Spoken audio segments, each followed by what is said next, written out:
तरंगे कभी इधर से उठती हैं, कभी इधर से उठती हैं। ऐसे जीवन में कभी अनुकूलता और प्रतिकूलता के थपेड़े आते रहते हैं। मजबूत रहना, डगमगाना नहीं। कभी अनुकूलता जनित यश और कभी प्रतिकूलता जनित अवहेलना की भी बात आ सकती है, इसमें मजबूत रहना। संतों का संग करने वाले में एक विशेषता होती है, वो जन साधारण से एक अलग होता है। जब उसकी प्रतिकूलता होती है और उसकी मुस्कुराहट में फर्क नहीं होता, तब लगता है आदमी क्या है, तब होता है सत्संगी है। यह संतों का संग किए है। अनुकूलता में हर्षित हो जाना और प्रतिकूलता में शोकित हो जाना, ये तो जनरल स्वभाव है।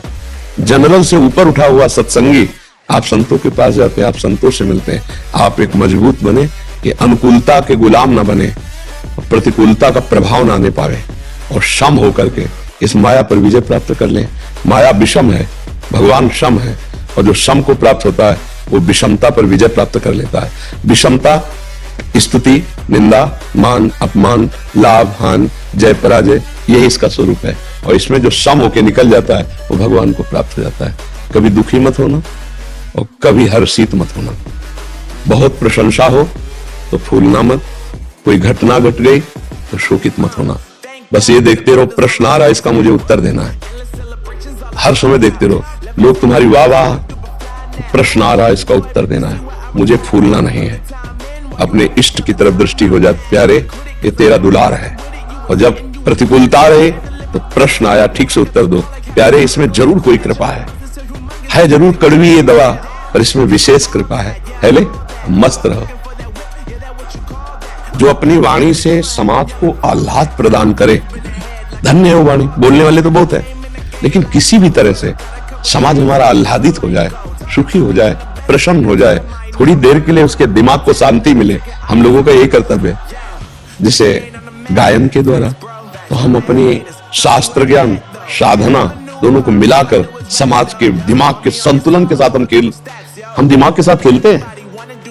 हम किसी व्यक्ति के साथ नहीं खेलते, हम दिमाग के साथ खेलते हैं। उसके दिमाग को शासन में लाकर सम में उतारना, संसार से हटा के भगवान में उतारना, दुखों से हटाकर सुख सिंधु में लगाना। तो कहीं ना कहीं थोड़ा सेवा आपको भी मिली समाज की। थोड़ी देर संगीत और अपने गायन की विद्या के द्वारा उसको सब कुछ भुलाकर राष्ट्र की भक्ति में उतार देना, देवताओं की भक्ति में, भगवत भक्ति में या आनंद में उतार देना।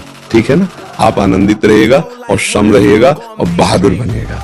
महाराज जी, मैं एक बात आपसे बोलना चाहूंगा कि कई बारी क्वेश्चन मेरे दिमाग में भी आता है, और बहुत लोग हैं जो बोलते भी हैं कि कईयों के क्वेश्चन ऐसे होते हैं कि वो बोलते हैं कि आपको क्या मिलता है, या मेरे को कई लोग, ये कुछ मेरे अपने भी बहुत ऐसे हैं जो बीच बीच में इधर उधर से मुझे सुनने को मिल जाता है कि कहीं संत ना बन जाना है, तो संत बनना इतना आसान है क्या? और अगर हम उसका नाम ले रहे हो, मेरे को सबसे सुकून वो चीज है। मैं संसार में इधर जाता हूँ, कॉन्सर्ट्स करता हूँ, शोज करता हूँ, वो मेरा काम है। पर अगर मेरे को कोई बोले मेरे को सुकून कहाँ मिलता है, तो मुझे सुकून यहाँ पे लाडली जी के चरणों में मिलता है, बिहारी जी के चरणों में मिलता है। और मैं यहाँ पर आके, मैं नहीं रहता महाराज जी, मैं उनका हूँ, उनके लिए गा रहा हूँ, उन्हीं के लिए गाऊं। और मेरे को कभी भी कैसे, मैं मेरे को इतनी बड़ी, मेरे को एक चीज मिली है इस चीज से, इतनी बड़ी कि मुझे आज अगर कोई भी मिलता, मैं महाराज जी आपके सामने ये बात बोल रहा हूँ, अब लोगों ने मेरे को हेलो हाय बोलना बंद कर दिया, सब राधे राधे। ये तो भगवान की विशेष कृपा है, ले विशेष कृपा है, तभी उनके नाम से जाने जाते हैं। इससे बड़ी बात जी जी। और सबसे उत्तम बात है कि आपने एक जो शब्द कहा कि मैं सब कुछ करता हूं, लेकिन मेरे विश्राम स्थली, मेरा विश्राम स्थल, सकून का होता है मेरी विश्राम स्थली आप प्रभु के चरणार बिंद है, तो जीवन धन्य हो जाएगा। जीवन की अच्छा, साधुता का मतलब कोई वेश धारण करना ही नहीं है। देखो, वेश धारण और साधुता नहीं है तो काले नेमी भी हो सकता है, वो नहीं हो सकता है। और अगर आप पैजामा कुर्ता में, पैंट शर्ट में हो और आप साधुता के लक्षण से युक्त हो, तो आप महात्मा हो सकते हो। देखो, महात्मा ही जगत का सुख संविधान करता है। आसुरी प्रवृत्ति सुख नोचती है दूसरे से, और जो दैवी संपदा होती है वो सुख देती है। कहीं ना कहीं आपके ऊपर भगवान की कृपा, दैवी संपदा का लक्षण है आप में, तो आप दूसरों को सुख दीजिए और स्वयं सुख का विधान प्रभु से लीजिए, और वो आपके अंदर है। आप कह रहे हैं ना, खुद कह रहे हैं, मेरे को सुकून मिलता है, अर्थात विश्राम मिलता है भगवान के नाम में, भगवान के चरणों में या प्रियाजू के नाम में। और जब आपको सुकून मिलता है तो आपकी पहचान भी प्रियाजू के संबंध से होनी चाहिए, और वो हो रही। आप कहते हो हेलो हाय बंद करके मुझसे राधे राधे कर रहे, ये कितनी बढ़िया बात हो रही है नहीं? और आपका भी परिवर्तन होना निश्चित है, क्योंकि जब आप साधु समागम करते हैं तो परिवर्तन निश्चित है। आपका खान पान, आपका रहन सहन, आपका व्यवहार ये बताता है कि आपके कदम दैवी संपदा की तरफ बढ़ रहे हैं। आसुरी संपदा का त्याग करके यही जीवन का लक्ष्य। देखो, एक दिन वो समय आने वाला है जहां आपके इस शरीर की सत्ता ही नहीं रहेगी।